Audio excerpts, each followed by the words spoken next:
Hello friends, जो हमने भारत का राष्ट्रीय स्वतंत्रता संघर्ष शुरू किया हुआ था, आज ये उसका लास्ट पार्ट है और इसी के साथ हमारा आधुनिक भारत है जो वो भी कंप्लीट हो जाएगा। तो देखिए दोस्तों, हम क्लास शुरू करते हैं। सबसे पहले देखिए 3 फरवरी 1928 ईस्वी को 7 सांसदों का समूह Simon commission, white man commission भी जिसे बोला जाता है, भारत आया था। देखिए उस टाइम पे क्या होता है, अब भारत में स्वतंत्रता की, पूर्ण स्वराज की, संविधान की, तो इन चीज़ों की मांग उठने लग जाती है। तो इसलिए ब्रिटिश क्या करते हैं, जो उनकी ब्रिटिश संसद थी वहाँ से 7 सदस्यों का एक ग्रुप भेजते हैं और उसका नाम रखा गया साइमन कमीशन, क्योंकि उसका हेड था जो साइमन था, तो साइमन कमीशन नाम से इसको वाइट मैन कमीशन भी बोला जाता है, क्योंकि इसमें सभी अंग्रेज थे। तो इसको भारत भेजा गया था 1928 में। लेकिन क्योंकि इसके अंदर सभी अंग्रेज थे, अब भारत के लिए संविधान बनना है, भारत के लिए सरकार बननी है, और उसमें भारत का कोई भी सदस्य नहीं था, इसलिए भारतीयों को ये बात पसंद नहीं आई और इन्होंने इसको वापस भेज दिया। साइमन गो बैक नारा भी सुना होगा आपने, साइमन गो बैक, तो इस नारे के साथ इन्होंने वापस भेज दिया था। उसके बाद देखो 1928 में बारदोली सत्याग्रह होता है।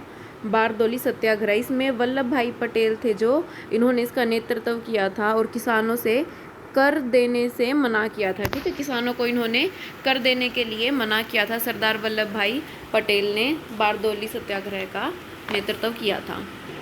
अब जो सरदार वल्लभ भाई पटेल है, इनको क्या बोला जाता है, भारत का बिस्मार्क। ठीक है, भारत का बिस्मार्क है जो वो वल्लभ भाई पटेल जी को बोला जाता है। इसके बाद देखिए अब आगे 8 अप्रैल 1929 को पब्लिक सेफ्टी बिल के विरोध में बटू केशवर दत्त और भगत सिंह ने दिल्ली के सेंट्रल लेजिस्लेटिव असेंबली में बम फेंके। ठीक है, तो 1929 में इन्होंने क्या किया था, अंग्रेजों ने पब्लिक सेफ्टी बिल है जो उसको लागू करने के लिए बोला, तो इसका विरोध करने के लिए भगत सिंह और बटू केशवर दत्त ने जो सेंट्रल लेजिस्लेटिव असेंबली है उसमें बम फेंके थे। 1929 ईस्वी में कांग्रेस के लाहौर अधिवेशन में पंडित जवाहरलाल नेहरू की अध्यक्षता में पूर्ण स्वराज की मांग उठी। ठीक है, तो पूर्ण स्वराज की मांग उठने लगी थी, और कब उठी थी ये, भारत का जो लाहौर में अधिवेशन हुआ था 1929 में, पंडित जवाहरलाल नेहरू की अध्यक्षता में हुआ था ये, तब पूर्ण स्वराज की मांग उठी थी। उसके बाद अब प्रथम स्वाधीनता दिवस पहला कब मनाया जाता है, 26 जनवरी 1930 को। उसके बाद 6 अप्रैल 1930 ईस्वी को डांडी पहुंचकर गांधी जी ने नमक कानून तोड़ा था। ठीक है, डांडी पहुंच के, उस टाइम पे क्या था, भारतीयों को नमक बनाने की स्वतंत्रता नहीं होती थी, आज्ञा नहीं होती थी, लेकिन गांधी जी ने वहां जाकर नमक बनाया और नमक कानून था जो उसको तोड़ दिया था। कब, 1930 में। और सविनय अवज्ञा आंदोलन की शुरुआत की थी। ठीक है, सविनय अवज्ञा आंदोलन मतलब उन्होंने अवज्ञा की थी एक टाइप से, क्योंकि नमक बनाने का भारतीयों का अधिकार नहीं था, तो इन्होंने अवज्ञा की थी उसकी, तो सविनय अवज्ञा आंदोलन शुरू हुआ था।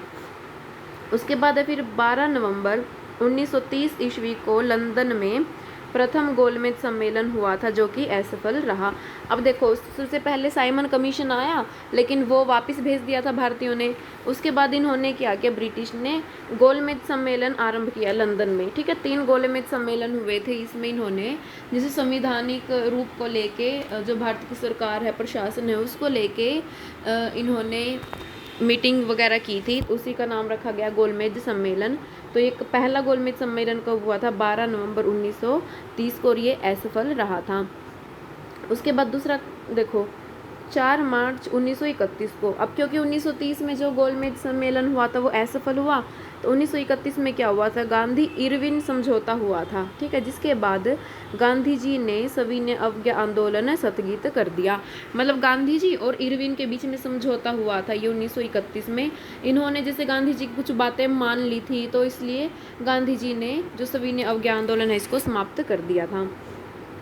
उसके बाद फिर दूसरा गोलमेज सम्मेलन होता है 7 सितंबर 1931 को, इसमें गांधी जी ने भाग लिया था। ठीक है, लेकिन यह भी असफल रहा था। तो पूछ सकते हैं गांधी जी ने कौन से सम्मेलन में भाग लिया था, तो इन्होंने दूसरे गोलमेज सम्मेलन में भाग लिया था जो कि 7 सितंबर 1931 को हुआ था। ठीक है, उसके बाद आता है तीसरा गोलमेज सम्मेलन तो वो 17 नवंबर 1932 ईस्वी को तीसरा गोलमेज सम्मेलन हुआ था। ठीक है, तो तीसरा कब हुआ? 1932 में। अब देखो, तीनों गोलमेज सम्मेलनों में भाग लेने वाला अकेला भारतीय था जिसने तीनों में भाग लिया था। कौन था वो? डॉक्टर भीमराव अंबेडकर। दलितों के नेता थे ये भीमराव अंबेडकर, इन्होंने तीनों में भाग लिया था। उसके बाद सुखदेव, भगत सिंह और राजगुरु, इनको फांसी दी गई थी। कब दी गई थी? 23 मार्च 1931 को। ठीक है, 23 मार्च 1931 को इनको फांसी दी गई थी, और 23 मार्च को हम शहीद दिवस भी मनाते हैं। उसके बाद 1939 ईस्वी में सुभाष चंद्र बोस ने फॉरवर्ड ब्लॉक का गठन किया था। फॉरवर्ड ब्लॉक का गठन किसने किया था? सुभाष चंद्र बोस जी ने। फिर गवर्नर डायर हमने देखा था ना, जलियांवाला बाग हत्याकांड था जो वो डायर ने करवाया था, तो इसकी हत्या किसने की थी? उधम सिंह ने। उसके बाद 24 मार्च 1940 को मुस्लिम लीग ने लाहौर अधिवेशन में, अध्यक्ष कौन थे उस टाइम पे? मोहम्मद अली जिन्ना, इसमें पाकिस्तान की मांग की। ठीक है, तो 24 मार्च 1940 को लाहौर में अधिवेशन हुआ था, तब इन्होंने क्या था? मुस्लिम लीग ने अलग से पाकिस्तान की मांग की थी।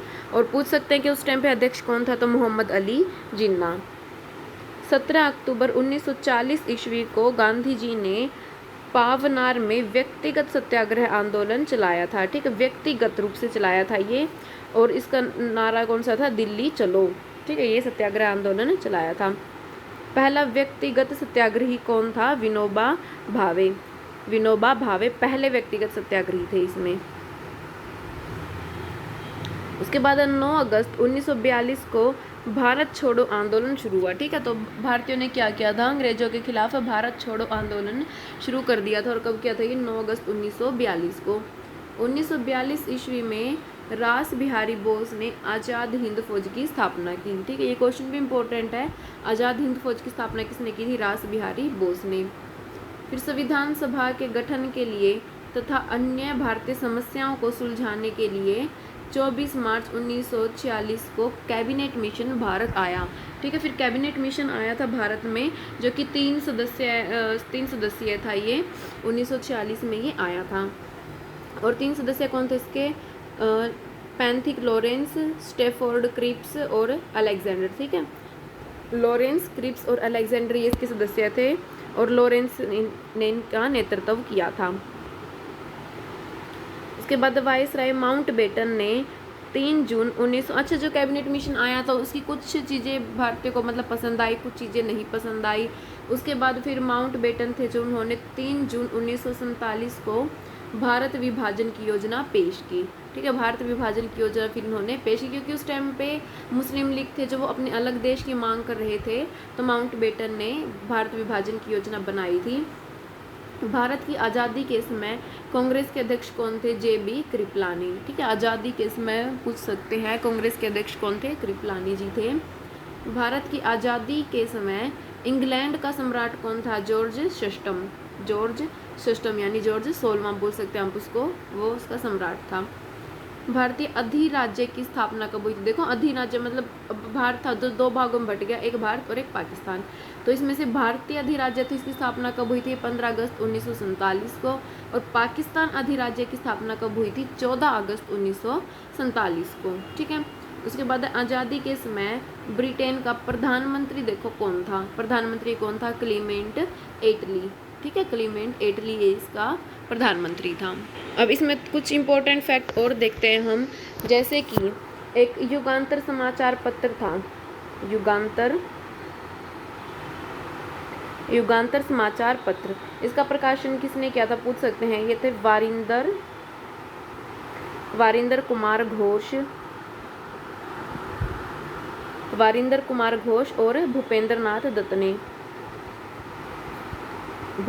नाथ दत्त, इन्होंने मिलकर युगांतर समाचार पत्र का प्रकाशन किया था।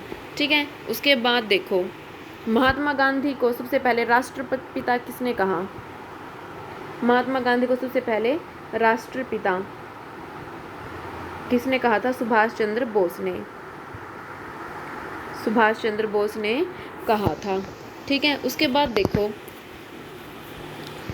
बिना ताज का बादशाह, किसे कहा जाता है? सुरेंद्रनाथ बनर्जी को। सुरेंद्रनाथ बनर्जी को बिना ताज का बादशाह कहा जाता है। और इसके बाद क्या है, जो सुरेंद्रनाथ बनर्जी थे, इन्होंने क्या किया था? इंडियन लिबरल एसोसिएशन की स्थापना की थी। इंडियन लिबरल एसोसिएशन की स्थापना सुरेंद्रनाथ बनर्जी ने की थी। ठीक है, एक क्वेश्चन कल रह गया था, भारतीय पुनर्जागरण। भारतीय पुनर्जागरण का पिता किसे बोला जाता है? राजा राम मोहन राय को। ठीक है, राजा राम मोहन राय को भारतीय पुनर्जागरण का पिता बोला जाता है। अच्छा, इसके बाद कुछ एक दो चीज़ें और इम्पोर्टेंट है, जैसे कि है थियोसॉफी आंदोलन चलाया था एक। थियोसॉफी आंदोलन ये किसने चलाया था? एनी बेसेंट ने। कुछ फैक्चुअल क्वेश्चन है बस, ये इनको वैसे पढ़ लेना। थियोसॉफिकल आंदोलन था, किसने चलाया था? एनी बेसेंट ने।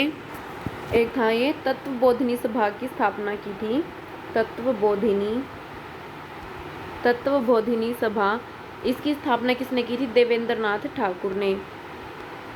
देवेंद्रनाथ ठाकुर ने की थी। और देवेंद्रनाथ ठाकुर कौन थे? रविंद्रनाथ ठाकुर के पिता थे। ठीक है, इसके पिता थे ये। तो दोस्तों आज की क्लास में इतना ही, और इसी के साथ हमारा जो इंडियन हिस्ट्री है वो कंप्लीट होती है।